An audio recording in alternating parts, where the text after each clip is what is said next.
Buenas tardes y bienvenidos a su programa Salud TV. Estamos iniciando una semana más, lunes 21 de agosto, y todos a la expectativa de este fabuloso eclipse que vamos a estar teniendo la oportunidad de ver, aunque sea parcialmente. Pero antes de comenzar nuestro programa, quisiera compartir con ustedes algunas de las recomendaciones que usted debe de tener en cuenta en relación a este fenómeno de la naturaleza tan importante. Veamos. El eclipse pronosticado para este 21 de agosto será el más documentado de la historia, en donde la luna opacará al sol completamente. Con su espectacularidad puede hacernos olvidar que de no tomar las precauciones debidas al observarlo, podemos sufrir graves lesiones oculares transitorias o permanentes. Lo más importante es recordar en todo momento que observar directamente un eclipse es tan perjudicial como mirar al sol sin protección ocular. Durante la observación de este, al haber menos luz ambiental, la pupila no se contrae ni penetra más cantidad de luz y se producen las lesiones fotoquímicas. ¿Qué cuidados se deben tener? Se recomienda el uso de filtros homologados y conocidos como gafas de eclipse, que se venden en ópticas y tiendas especializadas. No se debe observar nunca la imagen del sol reflejada en un espejo ni en el agua, ni utilizar filtros caseros como gafas de sol o cristales ahumados, ya que o bien no filtran todas las radiaciones en el factor requerido para no resultar perjudiciales, o no filtran todo el intervalo de longitudes de onda al que fisiológicamente responde el ojo humano. Se descarta la creencia popular que durante este fenómeno la piel o las mujeres embarazadas pueden sufrir algún daño. Estos solo se presentan en la visión y podrían ser irreversibles.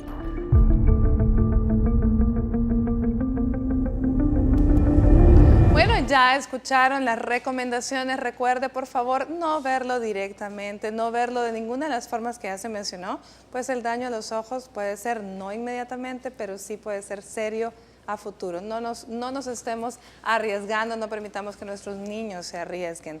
Después vamos a tener oportunidad de poder ver en aquellos videos o fotografías que hayan sido tomadas por alguien con los filtros especiales que pueden obtenerse para poderlo disfrutar. Bueno, este día vamos a estar hablando sobre las convulsiones en los niños. Veamos la cápsula y al regresar les presento a nuestros invitados.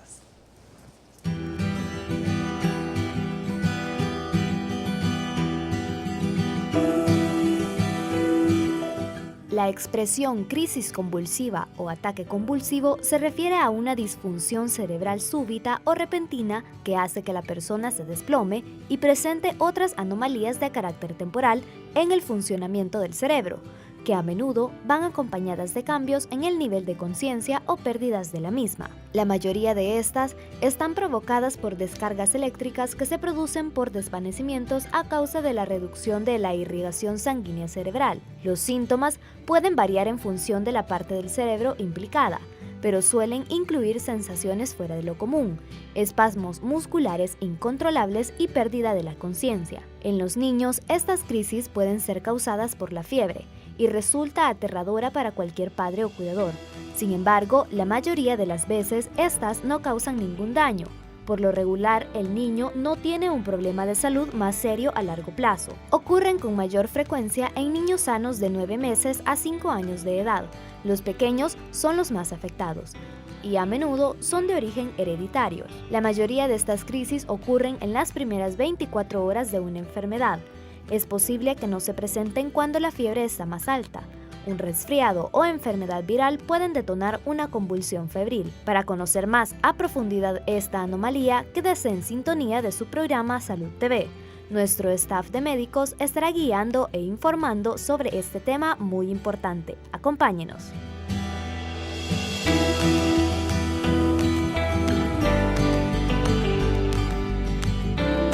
Bueno, y le damos la bienvenida a nuestros invitados. La primera de ellas, nuestra psicóloga amiga, la licenciada Jessica Parker. ¿Qué tal? ¿Cómo está, licenciada? Hola, ¿qué tal? Mucho gusto acá, encantada de estar compartiendo nuevamente con toda la población para que podamos informarnos debidamente acerca de este tema. Muchísimas gracias por aceptar nuestra invitación, como siempre. También le damos la bienvenida a nuestro amigo ya conocido por todos, neurólogo pediatra, el doctor Jaime Mariano Morán. ¿Cómo está, doctor Morán?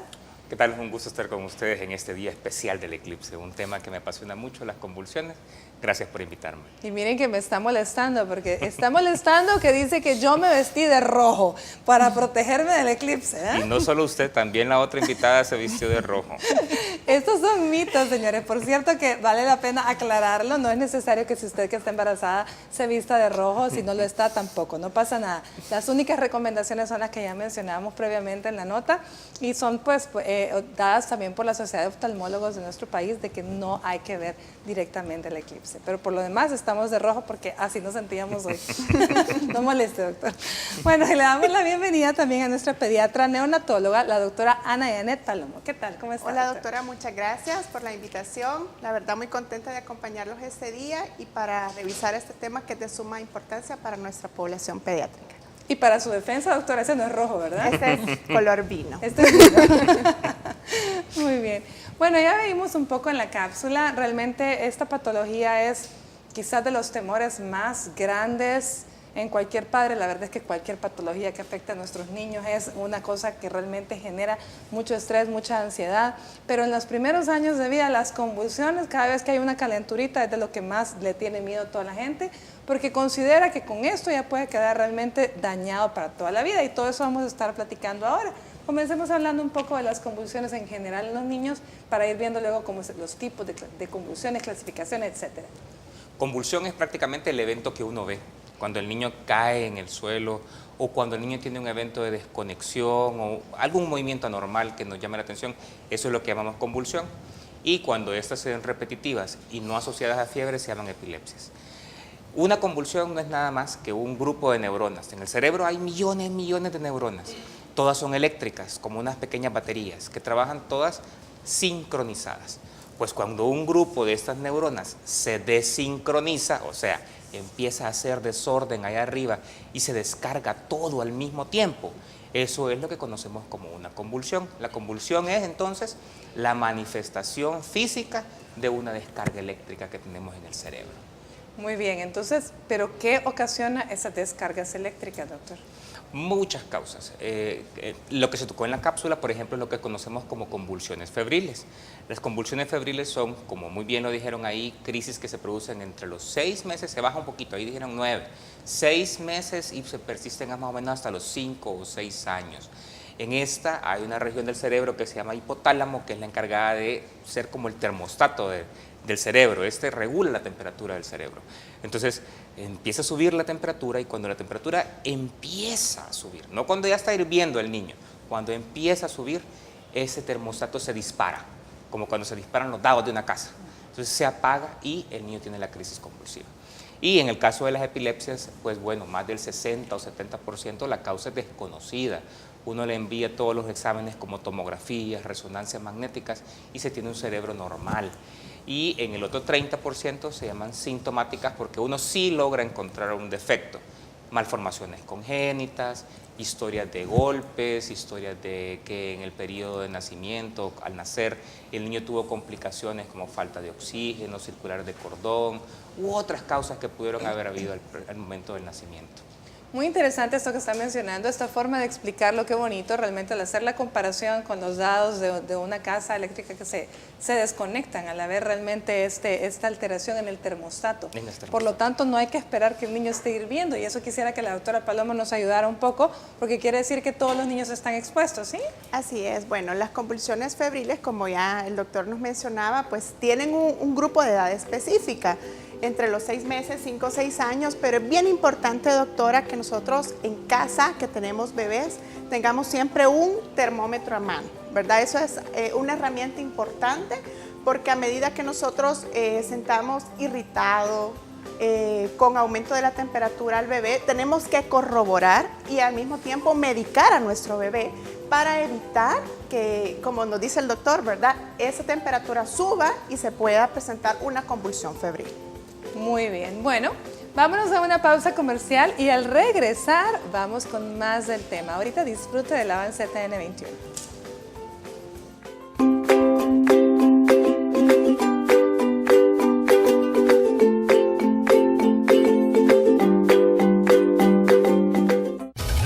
viendo Salud TV.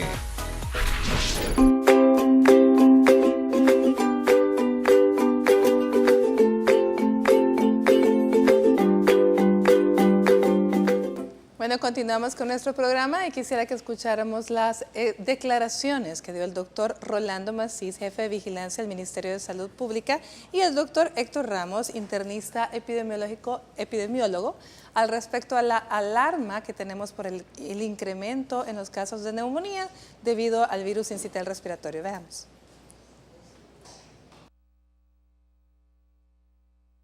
Muy buenas tardes, doctora Rubio, es un verdadero privilegio acompañarle. Efectivamente, en el Ministerio de Salud hemos estado dando seguimiento a la situación epidemiológica a lo largo de todo el año y bueno, debido a las cifras que nos da nuestro sistema de vigilancia epidemiológica, contabilizamos en las primeras 32 semanas del año 2017 una cifra de 29.460 casos de neumonías. De estos, podríamos decir que los grupos más afectados están en los extremos de la vida, los menores de 5 años. Dentro de este grupo de los menores de 5 años, los más afectados son los menores de 1 año y dentro de esta franja de 1 año aún, los más pequeñitos, los que tienen menos de 2 meses de nacido, son los que han presentado mayor sintomatología y mayor afectación. Luego, también podríamos mencionarle que en lo que va del año tenemos 12.139 casos hospitalizados por neumonías, ya que una proporción de aproximadamente un 30 o un 40% de las neumonías requieren atención de más compleja, de mayor complejidad y de mayor requerimiento también en temas de insumos, antibióticos, etcétera, y de los cuales lamentamos el fallecimiento de 556 en lo que va del año. Se hace una proporción que se llama la tasa de letalidad hospitalaria, que es la proporción de las personas que han fallecido entre todas aquellas personas que hemos hospitalizado por esta causa. Y para este año se contabiliza una tasa de 4.6, o sea que casi 5 personas ingresadas de cada 100 por neumonía han fallecido en nuestro país. Es un dato que lamentar, no obstante nuestra tasa de letalidad, aún considerando que en el primer tramo del invierno hemos tenido enfermedades como H3N2, sigue estando por debajo de la cifra que teníamos el año pasado. Para este mismo periodo teníamos una tasa de letalidad de 5.3 el año pasado. Así que, bueno, estas son las cifras y el contexto de lo que nos ha estado ocurriendo en las últimas 3 semanas, tal como lo han mencionado nuestros titulares y tal como hemos dado a conocer. Dejó de circular la influenza H3N2 y progresivamente empezó a ceder su espacio de circulación a un virus que se denomina virus sincitial respiratorio, el cual es conocido en el mundo desde hace varias décadas y en nuestro país tenemos al menos 10 años de estarlo vigilando a través de nuestro sistema de vigilancia Centinela. No obstante, este virus tiene algunas características en particular y que lo diferencian de la H3N2. Lo primero es que afortunadamente tiene una letalidad menor, o sea, su potencial de causar muerte es menor que el de la H3N2 y de la H1N1 que hemos tenido en el pasado. Por otro lado, también el virus sincitial respiratorio afecta principalmente a los menores de 2 meses de edad, en menor proporción a los adultos mayores y en menor proporción a la gente que se encuentra, digamos, en el centro de las edades, aquellos que están en etapa productiva. El virus sincitial respiratorio, tal como lo hemos visto, produce un empeoramiento de la situación de salud donde la persona se agrava rápidamente. Pero bueno, voy a ceder también el espacio al doctor Héctor Ramos, que me acompaña, para que también nos informe acerca de las características específicas de este virus. Saludos, doctora. Pues un gusto estar con ustedes y contarles un poco sobre lo que es el virus sincitial respiratorio. A nivel mundial, las infecciones respiratorias son causadas por una gran cantidad de gérmenes, bacterias, virus especialmente, y todos los años los virus vienen en una especie de oleadas, que son imposibles de predecir cuáles son los virus que van a llegar. En nuestro país recientemente tuvimos una oleada de H3N2 que no solo fue en El Salvador, sino en todos los países de la región, y al igual que en los otros países, al caer este virus, resurgió el virus sincitial respiratorio. Este virus, como lo ha dicho aquí mi doctor Macís, se caracteriza porque el número de muertes que puede producir es mucho menor que el de la influenza H3N2. Sin embargo, la afectación mayor de este virus es con los niños menores de 1 año. Y es el fenómeno que estamos viendo, que la mayoría de casos de neumonía que estamos viendo se dan precisamente en ese grupo de edad. Vale la pena mencionar que este virus tiene una supervivencia de 7 horas aproximadamente en las secreciones. Es decir, que si yo no tengo las medidas de cuidado de no dejar secreciones al estornudar en una superficie, durante 7 horas cualquier persona que toque esa superficie, que puede ser perfectamente, por ejemplo, un pasamanos, una mesa, y después se lleva la mano a los ojos o a alguna otra mucosa, precisamente boca o nariz, puede enfermar fácilmente. Y este es el cuidado que debemos de tener los adultos, especialmente porque somos los que andamos en la calle, nos exponemos a un montón de personas enfermas y llevamos la enfermedad a casa. Si tuviésemos los síntomas, sería importante usar una mascarilla para evitar que los niños, precisamente que son los más vulnerables, se puedan enfermar. Otro dato que vale la pena mencionar es que no existe una vacuna para el virus sincitial respiratorio en ninguna parte del mundo. Se han hecho varios intentos en investigaciones muy avanzadas en varias partes del mundo y no se ha logrado conseguir la producción de una vacuna. Tampoco existe un medicamento específico para tratar esta enfermedad, por lo que el uso de antibióticos sin un criterio médico es precisamente algo que no se debe de hacer.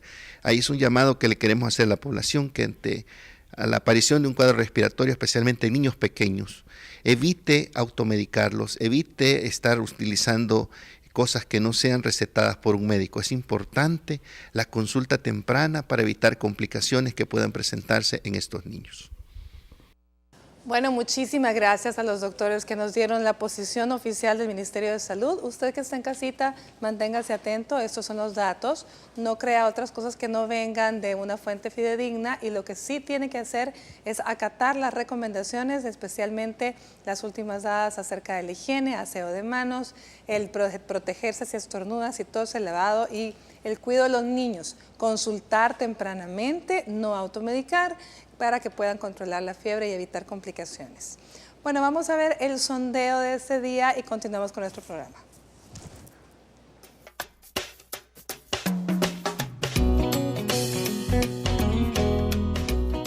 Bueno, en primer lugar, tal vez no llevarla donde personas que a veces no saben qué es, pues lo más fácil, viste, un visitador médico, visitar al médico prácticamente. Brindarle, digamos, si no puede respirar, respiración de boca a boca, brindarle presión en el corazón. Pienso llamar al médico inmediatamente, pienso yo, y cuidarlo, que no se golpee. Primero hay que estar informados quizás previamente qué se puede hacer, ¿verdad? Quizás no hay que moverlo del lugar donde está. No sé exactamente, ¿verdad?, los cuidados que tendrían que tener, pero he escuchado que hay que protegerle la lengua, ¿verdad?, de calmarlo y no moverlo. Lo primero que tienen que llevarlo con un médico, un especialista, pues porque ese tipo de problemas no se pueden automedicar, pues eso es la recomendación. Yo creo que lo primero que debe hacer uno como padre, ¿verdad?, si tiene un caso de esos, es buscar ayuda profesional, no automedicarlo, porque ya se han pasado muchas veces casos que la gente, por hacer bien uno con sus hijos, hace mal. Porque hay veces porque le dice la fulana, dale esto, lo que hace, peor sale la cosa. Hay veces dice que sale más caro la medicina que la enfermedad.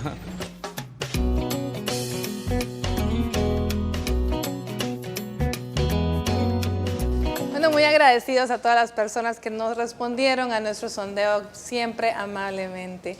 Fíjense qué bonito, la pregunta es qué hacer ante una convulsión en un niño, y yo acá pues tengo a la mano los especialistas, así que vamos a extrapolar esa pregunta acá con el doctor para que él nos diga qué debemos hacer y qué no debemos hacer en caso de una convulsión, doctor. Lo primero que tienen que tener claro los papás es que una vez que ha comenzado la convulsión no se puede hacer nada como para detenerla. O sea, no es aquello que es muy frecuente que los papás vengan y si es con fiebre, por ejemplo, lo agarren y lo metan a un barril, lo metan a una pila para bajar la temperatura. No, papá, si ya comenzó la fiebre, si ya comenzó la crisis convulsiva, hay que esperar que termine. El niño se debe colocar en un lugar donde no se pueda golpear, por ejemplo en el suelo. La cama puede, pero también puede no ser un lugar seguro, porque en los movimientos que puede tener el niño puede caerse de la cama y sufrir un golpe. Sus brazos no son el mejor lugar para que tenga la convulsión, porque a veces los movimientos son tan bruscos que usted lo puede abrazar fuerte y el niño puede fracturarse un bracito o una pierna. La verdad que el mejor lugar quizás es el suelo. Una vez el niño esté en el suelo se debe colocar de lado, sobre todo del lado izquierdo. ¿Por qué? Porque cuando yo convulsiono puedo vomitar o puedo sacar mucha saliva.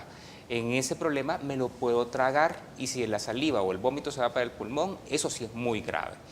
Otra cosa importante, el niño no debe de recibir respiración artificial. Los niños se ponen pálidos, se ponen moraditos en el momento de la convulsión. Si usted le da una respiración artificial, puede reventarle el pulmón y eso sí es muy grave. El niño no va a dejar de respirarle. El niño sigue respirando a un ritmo diferente, pero si usted le da respiración, puede reventar el pulmón. Tampoco masaje cardíaco, usted le puede quebrar las costillas en caso de un masaje cardíaco. El corazón no se ve afectado en una convulsión. Y por último, la lengua, ese mito de la lengua que se la puede tragar. Yo a todos los papás en mi clínica les digo, a ver señor, señora, tráguese su lengua a ver si puede. Pues no, la verdad que la lengua está bien pegadita en la boca y es imposible tragársela y asfixiarse con su lengua. ¿Que se la puede morder? Sí, eso es cierto, se la puede morder, pero quizás es más peligroso que usted le introduzca su dedo o una billetera o un lapicero en la boca, porque yo he visto dedos de papás quebrados por culpa de una mordida, o bien he visto pedazos de lapicero que fueron arrancados también en una mordida, y eso se lo pueden tragar y eso se va para el pulmón y eso es mortal. Entonces, una vez comienza, recuerde, no hay manera de terminar. Muy bien. Bueno, y quizás en aras, aprovechando también la alarma del alza de las neumonías, que obviamente es la presencia de una enfermedad al inicio con fiebres, y la fiebre ya dijimos que pueden dar lugar a convulsiones, pues entonces hablemos un poco, doctora, de cómo controlar la fiebre para no estar en este riesgo. Claro, bueno, lo importante es identificar que mi niño tiene fiebre o está iniciando, como decíamos, el proceso de elevación de la temperatura. En casa es importante que tengamos un termómetro, ¿verdad? Como una herramienta de suma ayuda, ¿verdad? Para nosotros. Un frasco de acetaminofén, ¿verdad? Que tengamos, que veamos que no esté vencido, ¿verdad? Que también podemos ayudarnos con supositorios de acetaminofén, ¿verdad? Que los podemos guardar en el refrigerador y darle una dosis prescrita por el pediatra, ¿verdad? No es que le vamos a dar lo que nosotros querramos, sino que una dosis adecuada. Y otra cosa sumamente importante es que podemos dar medios físicos a nuestros bebés. ¿Qué es eso de medios físicos? Pues bañarlos, frotarlos con un paño o una toallita húmeda, ¿verdad? Con agua tibia y frotarles todo el cuerpo, porque muchas veces los papitos solamente me le ponen un pañito en la cabeza o en las axilas, ¿verdad? Pero es frotar todo el cuerpo para que se libere la temperatura y tengamos un mejor control de la fiebre. Muy bien, eso es importantísimo. Fíjese que realmente había un pediatra que creo que ya lo hemos tenido, no sé si ya lo hemos tenido por acá, pero que siempre decía, por más que Dios nos mandó preparadas a las mujeres para ser madre, no nos mandó con un termómetro en la mano. O sea, usted no puede calcular si su hijo tiene fiebre solo poniéndole la mano en la cabeza.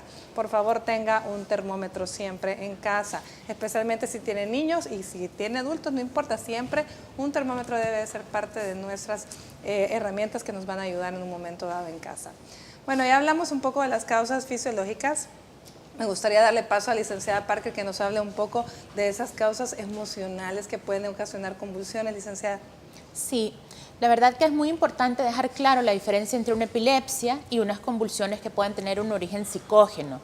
Resulta que la ansiedad afecta más o menos al 18% de la población y un 40% aproximadamente de las personas que tienen epilepsia tienen problemas de ansiedad fuertes. Y es un ciclo retroalimentatorio un poco complicado, por eso es importantísimo que se vaya ante la sospecha de una convulsión, de un síncope, de un desmayo, que se vaya a hacer un profundo diagnóstico, ¿verdad?, de la situación y que se acuda a especialistas que puedan determinar si son convulsiones ocasionadas por epilepsia o si no. El doctor Morán mencionaba hace un momento que el 30% de los pacientes, más o menos, en ellos se encuentra una causa y un síntoma orgánico, pero en el otro 70% los cerebros son normales y las causas parecen no responder a un problema biológico. En ese sentido, en ese 70% hay, y tenemos que estar claros en que existen personas que por ansiedad, por fobia, por estrés pueden desarrollar convulsiones de origen psicógeno, y esto es origen mental y emocional. Entonces, pues tenemos que lograr saber determinar luego de ir a esa intervención orgánica si esto es de origen emocional y poder de esa manera darle el apoyo necesario a nuestros niños, adolescentes, incluso adultos. Yo he conocido adultos que se sienten muy desgastados porque no saben cuándo va a venir la próxima convulsión, no saben dónde se van a encontrar, no saben si van a afectar su ámbito social o laboral, y esto pues les ocasiona un gran temor casi que cotidianamente. ¿Qué tan frecuente, doctor, son este tipo de convulsiones emocionales? Son muy frecuentes, sobre todo en adolescentes. Chicos ahí por los 10, 12 años que están sometidos a mucho estrés escolar, problemas familiares.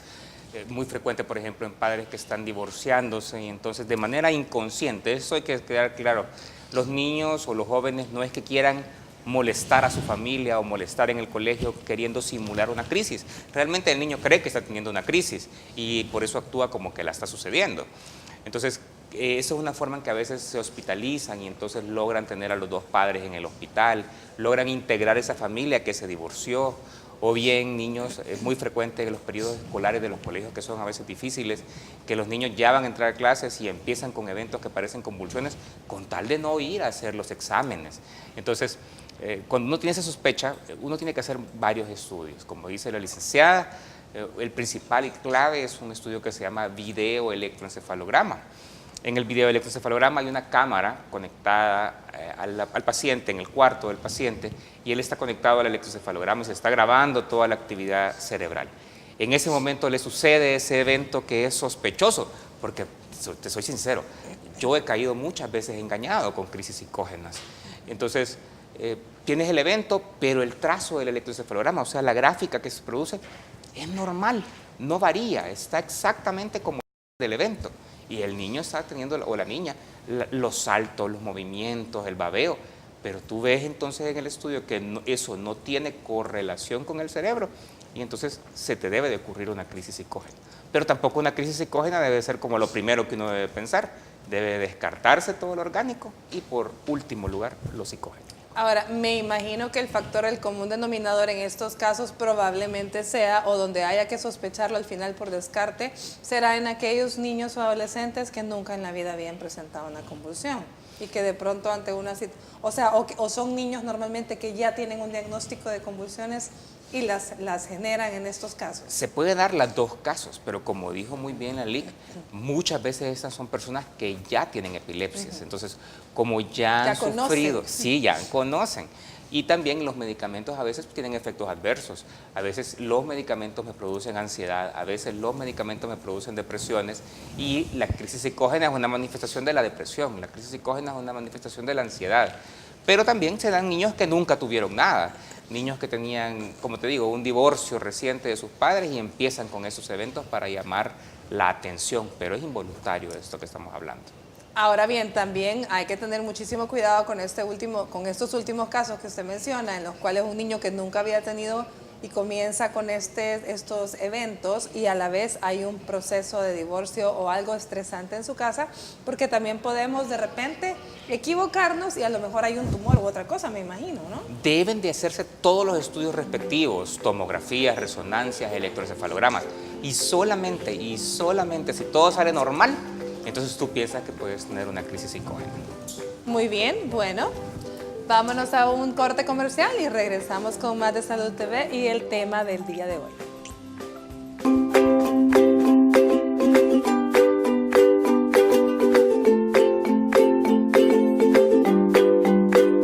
Estás viendo Salud TV.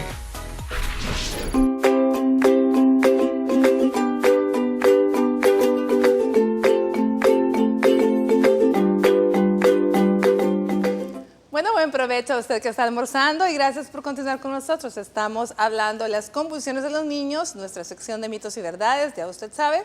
ponemos la creencia popular o mito y nuestros especialistas se encargan de ratificarlo o desmentirlo. Veamos el primero de ellos en relación a convulsiones en niños. Este nos dice, las convulsiones pueden ser causa de parálisis cerebral. Doctor Mariano. Sí, es cierto, pueden causar parálisis cerebral infantil cuando las crisis convulsivas han sido muy severas, han sido muy prolongadas o bien porque la causa de la convulsión, por ejemplo, sea una meningitis.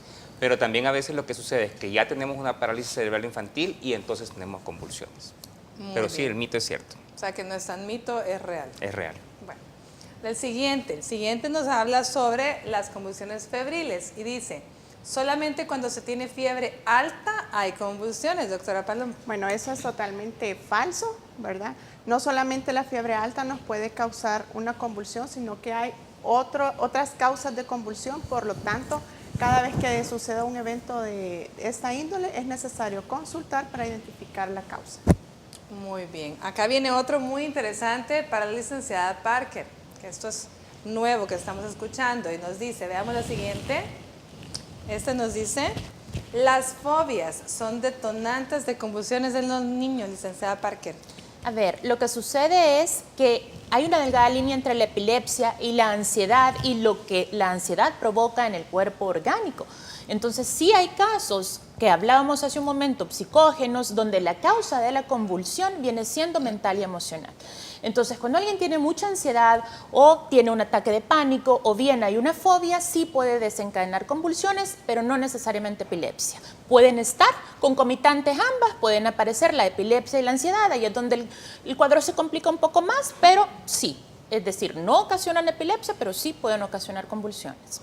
Muy bien, por lo tanto no es lejos de ser un mito, sí es real, ¿verdad? Sí. Ok, veamos la siguiente.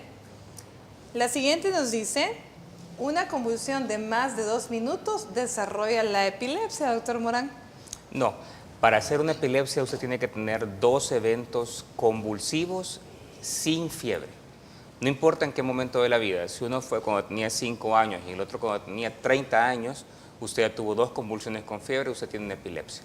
El tiempo de duración de una convulsión no es determinante. No importa, muy interesante. Entonces, 2 eventos convulsivos sin fiebre en cualquier etapa de la vida, eso sí hace un diagnóstico de epilepsia. Muy bien. Bueno, espero que le haya quedado claro a usted que está en casa. Veamos el siguiente. Nos dice, los niños se quedan dormidos siempre después de una convulsión, doctora Paloma. Bueno, eso es lo que en medicina conocemos como un periodo posictal, ¿verdad? Que el bebé después de una convulsión o el niño se ve adormecido o con un estado de alerta disminuido. Eso es entonces el periodo en que después el papá dice se me quedó dormido después del periodo de la convulsión. Yo quisiera agregar algo por ahí para la doctora. Es como cuando usted tiene una batería de su celular. En el momento de la convulsión se descargó completamente la batería. Los papás deben de dejar dormir al niño en este momento de periodo posictal. El niño está agotadísimo y la única forma de volver a cargar esa batería es durmiendo. O sea, hay muchos papás que se afligen y dicen, pero yo no se lo dejé dormir todo el camino. Pobrecito ese niño, o sea, estaba súper agotado y la única forma de volver a sentirse bien es durmiendo. Muy bien, eso es importante. Tiene razón, muchas veces la gente puede pensar que no hay que dejarlo dormir, ¿verdad? Pero esto es en otros tipos de ocasiones, no en el caso de las convulsiones. En las convulsiones sí, hay que dejarlo descansar para que recargue literalmente la batería. ¿Sí? Bueno, veamos el siguiente. Nos dice, las convulsiones son provocadas por problemas emocionales. Doctora, licenciada Parker, creo que ya lo habíamos hablado, pero hablemos un poco más al respecto. Así es. Las convulsiones sí pueden ser ocasionadas por problemas emocionales, el mito es cierto. Como decíamos hace un momento, no van a ocasionar epilepsia. La epilepsia es una condición orgánica, pero sí pueden coexistir ambas o bien solamente el hecho de estar pasando por mucho estrés, mucha ansiedad, por un trauma, por diversos problemas que al final el niño, el adolescente, el adulto percibe como una situación agobiante, puede ocasionar síncope, desmayo o bien convulsiones. Y siempre recordar que no es un evento que se esté inventando el niño o el muchacho por llamar la atención, más bien es algo inconsciente, aún y a pesar de que esté siendo ocasionado por sus emociones, hay que darles la debida atención al respecto, ¿sí? Bueno, veamos el siguiente. Nos dice, siempre es necesario medicar al niño en caso de convulsiones, doctor Morán. Si ya es una epilepsia, ya tuvo más de 2 crisis, sí se debe de medicar al niño.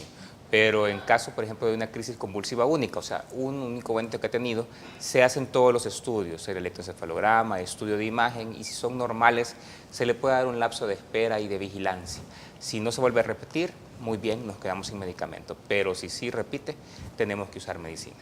En el caso de las convulsiones febriles, doctor, sí, 2 eventos de convulsión con fiebre, ¿sí se le da medicamento? Aquí se complica un poquito más porque hay 2 tipos de convulsiones febriles, las convulsiones simples y las convulsiones complicadas. En el caso de las complicadas, sí se les da medicamento a todas las convulsiones. Y en el caso de las simples, en caso de que sea recurrente, o sea, 3 eventos en la vida, sí tienen que usar medicamento también. Muy bien, entonces siempre déjeselo al especialista que lo está manejando, pero ya escucharon, puede ser que sí, en algunos casos luego de 2 eventos. Veamos el siguiente. El siguiente nos dice, durante la crisis hay que evitar que el niño se muerda la lengua. Ya lo estuvimos hablando, pero vamos a ver, doctora Paloma. Bueno, sí, como nos explicaba el doctor Mariano, ¿verdad? Lo importante es que el niño esté en un lugar seguro, no tratar de meterle objetos en la boca, ¿verdad? No lapicero Bic, no una cuchara, porque eso lo que va a hacer es que va a morder y se puede quebrar los dientes y aspirar entonces un diente que al final va a ser un problema mayor al que le ocasionemos a nuestro bebé. Sí, como ya nos platicaba el doctor, resguardar al niño, tratar de protegerlo de que no se golpeen en las superficies que puedan estar alrededor, que no haya objetos que se puedan caer y con los movimientos fuertes le puedan caer encima al bebé, ¿verdad? Pero no hay que meter nada dentro de la boca porque podemos, en vez de causar un beneficio, un problema mayor a nuestro bebé. Muy bien, entonces ya lo escuchamos. Esto es importante que nos quede claro. Veamos el siguiente, que es ya el último. Este nos dice, el estrés en los niños provoca convulsiones. Licenciada Parker. Sí, como estábamos hablando, ¿verdad? Hace un momento, realmente el nivel de estrés que una persona puede llegar a tener cuando es clínicamente significativo puede ocasionar convulsiones, ataques de pánico, ¿verdad? Situaciones que son sumamente ansiosas y serían de origen psicógeno, no orgánico, pero tenemos que estar al tanto para poder hacer una evaluación que sea la más pertinente posible y descartar un problema biológico a la base. Bueno, entonces ya dijimos, tanto las emociones, tanto las fobias, tanto los problemas emocionales, todos pueden ser origen de convulsiones, pero de igual forma hay que darle la atención debida. Bueno, vámonos a una pausa comercial y volvemos con más de Salud TV.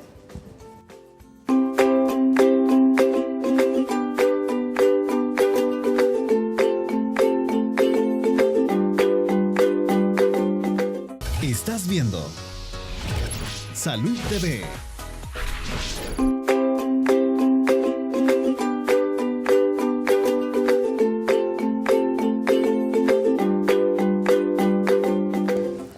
Continuamos con nuestro programa, estamos hablando de las convulsiones en los niños, ya escuchamos las diferentes causas, ya escuchamos qué hacer durante una convulsión, qué es lo que no hay que hacer, pero me gustaría saber un poco el abordaje de un niño con convulsiones dependiendo de a dónde llega primero, porque usted sabe que pueden haber diferentes entradas de pacientes, unos pueden llegar convulsionando donde el pediatra, y eso quiero saber cuál es el abordaje en este caso. Vamos a ver. Bueno, importante, como ya decía doctora, la consulta debe ser inmediata, no tenemos que quedarnos en casa con ese bebé porque hay que identificar cuál es la causa de la convulsión, ¿verdad? Como ya mencionábamos, muchas pueden ser convulsiones febriles, eventos únicos, pero no es solamente esa la causa, ¿verdad? Si ya son eventos recurrentes, 2 o 3 veces con duraciones diferentes que pueden afectar una o varias partes del cuerpo, porque no todas las convulsiones van a ser generalizadas, que son como las que están más socialmente difuminadas, ¿verdad? Sino que pueden haber diferentes tipos de convulsiones, entonces el pediatra o el médico al que se acude debe de valorar la referencia oportuna al especialista, ¿verdad? En este caso, el neurólogo.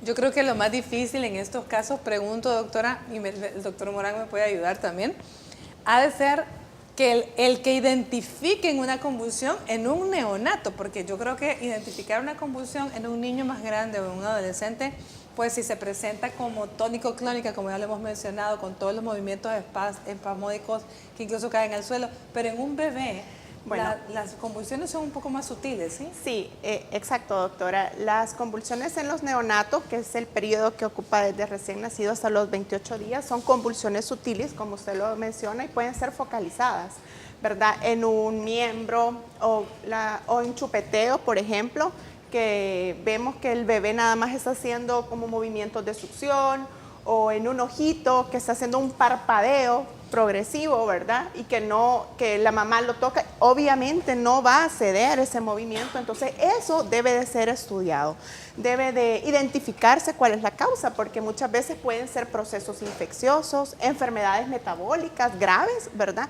Entonces, por favor, cuando veamos un movimiento anormal en un recién nacido, un bebé que tiene días o en cualquier etapa de la vida, debemos consultar oportunamente porque es necesario identificar la causa y medicarla.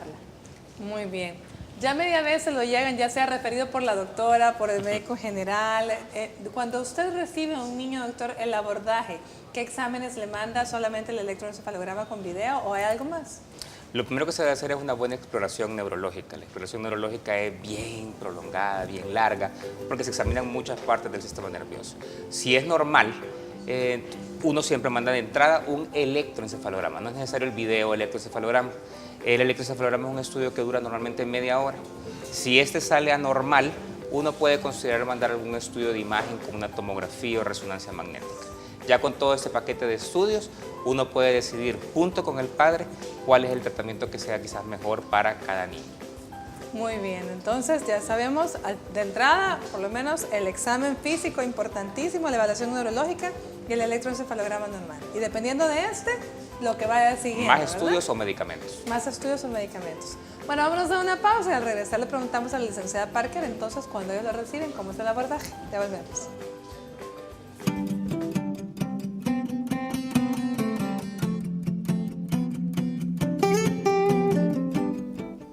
Muy buenas tardes, amigos de Salud TV. Soy Roxana Skrish de Linky, tu pediatra. Hoy, en Terapia en Casa, vamos a aprender sobre primeros auxilios en caso de convulsiones en niños. ¿Ha visto usted alguna convulsión?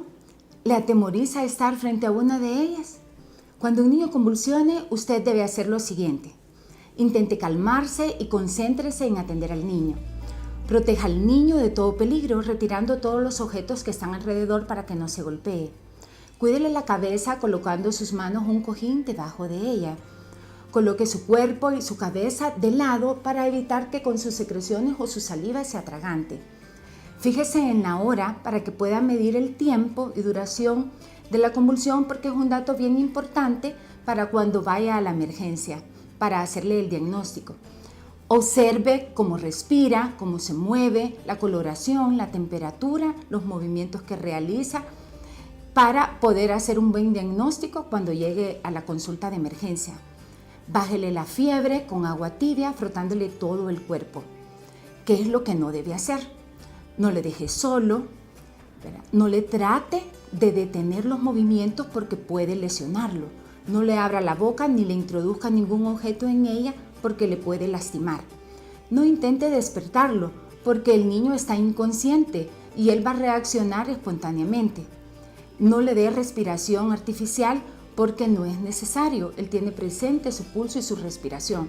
No le dé de comer ni de beber inmediatamente haya pasado la convulsión porque puede atragantarse o puede vomitar.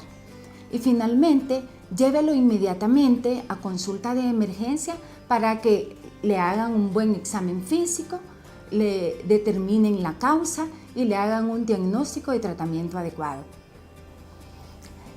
Recuerde que lo más importante es la prevención de una convulsión febril. Si usted tiene dudas o es evidente que su niño ha convulsionado, le recomiendo que siga estos consejos y lo lleve inmediatamente a un centro de emergencias. Para Salud TV, Roxana Skrish de Linky, tu pediatra.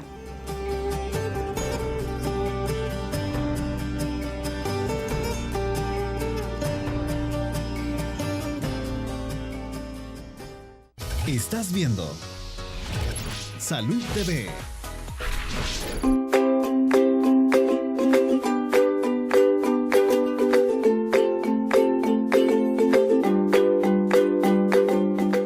Bueno, Continuamos con nuestro programa y me gustaría que en este bloque tratáramos de abordar entonces con la licenciada Parker qué pasa cuando ya el niño es referido con psicología porque la sospecha es que es ocasionada emocional, psicógena, o bien también a lo contrario, si de entrada le llegó a usted, ¿verdad? ¿Qué hacemos? ¿Cómo es el abordaje? Sí, correcto. Cuando vienen referidos por un neurólogo porque ya se hizo toda la evaluación profunda y no hay un origen orgánico a la base de las convulsiones, sin embargo se determina que hay una epilepsia o bien que las convulsiones están sucediendo y pueden ser de origen psicógeno, procedemos a no solo entrevistar y hacer anamnesis y historial clínico con los padres de familia, sino ya a evaluar a la persona, ¿verdad? Sea esto un niño o un adolescente, incluso a veces adulto. Las pruebas de evaluación son en algunas ocasiones psicométricas, en otros casos proyectivas, y a través de las respuestas que la persona va dando, el comportamiento que tiene y los resultados, pues se determina que el grado de ansiedad puede ser clínicamente significativo y que está más allá de llamar la atención solamente o de una conducta voluntaria, sino que ya responde a conflictos del inconsciente que están generando estas problemáticas. Cuando es al revés, cuando llegan por primera vez, es poco usual esto, porque generalmente ante una convulsión, 2 convulsiones o más, o sospecha, pues recurren a los doctores, pediatras o neurólogos. Entonces no es usual que vengan y que sucedan convulsiones y no vayan a un doctor en salud orgánica. Sin embargo, a veces ha podido suceder y empezamos a hacer el historial clínico, y yo particularmente cuando pregunto acerca de precisamente todo lo que la persona ha vivido y determino que puede haber fuerte sospecha de un problema orgánico, lo que hago es primero referir a neurología para que hagan la investigación necesaria y las pruebas necesarias, y ya después, si no tenemos un problema de corte orgánico, ya pueden regresar conmigo y vemos si es suficiente un tratamiento de corte psicológico, generalmente cognitivo-conductual, ¿verdad? Para ir logrando que las personas vayan cambiando esos pensamientos que les generan ansiedad, sustituyéndolos por los correctos, manteniendo pensamientos que generan tranquilidad, pudiendo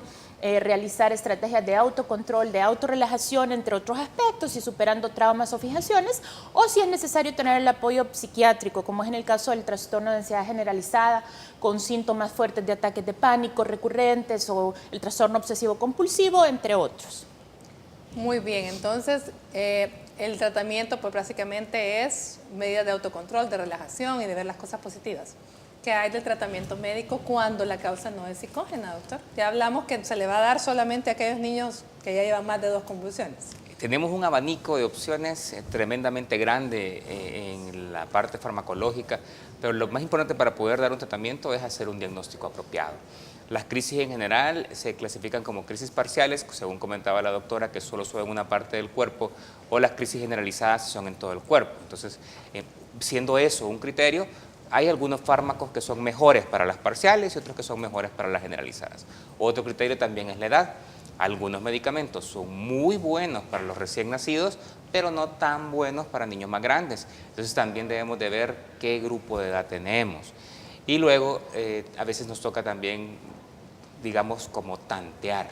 Iniciamos con el medicamento que está descrito como el mejor para la enfermedad, pero si en ese niño no funciona, entonces tenemos que empezar a probar con combinaciones de medicamentos.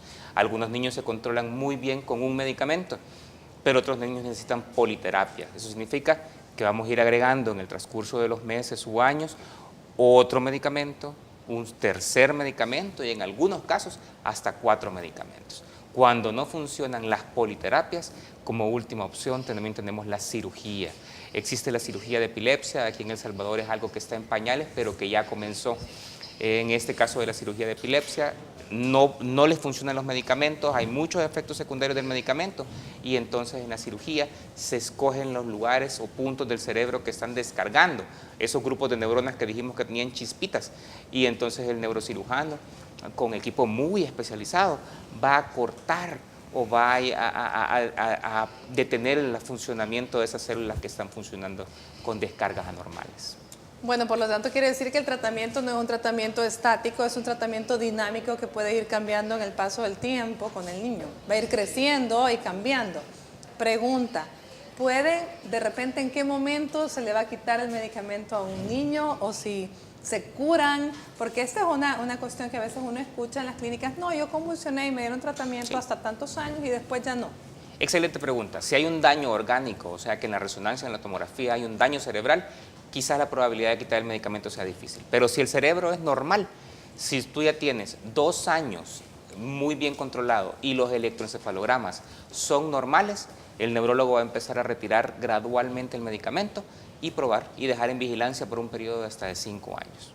Fíjense bien, gradualmente, y lo va a hacer el neurólogo, no lo va a hacer usted que esté en casita, por favor, solo porque tiene 2 años de no convulsionar. Tiene que ser el médico quien le suspenda el tratamiento. Bueno, mensaje final para la población, doctora Paloma. Bueno, por favor, consultar ante un evento de convulsiones es sumamente importante. No automediquemos a los niños. Importante el control de la fiebre, porque ya vimos que es una de las causas principales de convulsiones en los niños. La convulsión es febril, pero por favor consulte y no se automedique. ¿Doña licenciada Parker? Sí.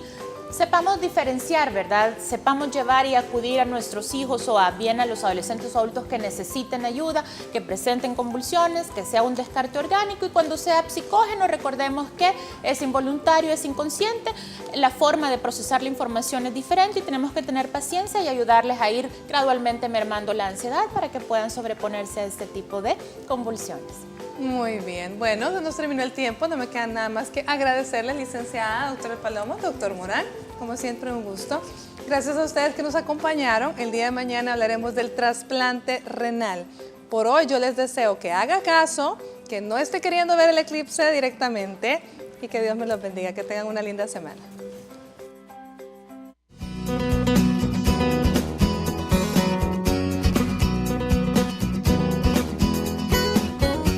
Para saber cómo actuar durante un periodo de convulsión, te damos las siguientes recomendaciones. Mantén la calma. Es difícil, pero lo mejor es tranquilizarse para actuar bien durante la crisis de tu hijo. Acomódalo. Coloca al niño tumbado de lado sobre un costado para que pueda respirar mejor y lejos de objetos con los que pueda golpearse. No lo detengas. Agarrar sus extremidades durante el ataque puede causarle lesiones. Recuerda que al pasar la crisis convulsiva debes acudir a un centro asistencial para descartar cualquier complicación.